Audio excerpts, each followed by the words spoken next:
ஊற்றிக்கலாம்.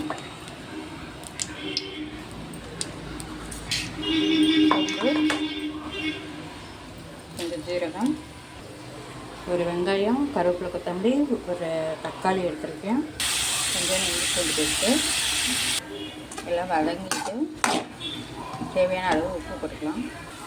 தேவையான அளவு உப்பு, மஞ்சத்தூள் அரை ஸ்பூன், மிளகாத்தூள் அரை ஸ்பூன், இதில் கொஞ்சம் சில்லி மசாலா போட்டுக்கலாம். இதில் பட்டாணி கொஞ்சம் ஒரு 100 மதட்டான் 2 உருளைக்கிழங்கு சேர்த்துருக்கேன். இதில் காய் வேகிற அளவுக்கு தண்ணி ஊற்றிக்கலாம். மூடி போட்டு வேக வச்சுக்கலாம். வச்சுட்ருக்கு. இப்போ நம்ம கொஞ்சம் தேங்காய் மட்டும் அரைச்சி ஊற்றிக்கலாம். ஒரு செல்லு மட்டும் அரைச்சி ஊற்றிக்கலாம். கொஞ்சம் தேங்காய் கடலை கொஞ்சம் சேர்த்துருக்கேன், ஒரு கை போட்டிருக்கேன், அரைச்சிக்கலாம். தேங்காய் அரைச்சி ஊற்றியாச்சு. இப்போ நம்ம நல்லா வதக்கிக்கலாம். கிரேவி பதத்துக்கு வந்தோன்னா நம்ம இறக்கிக்கலாம்.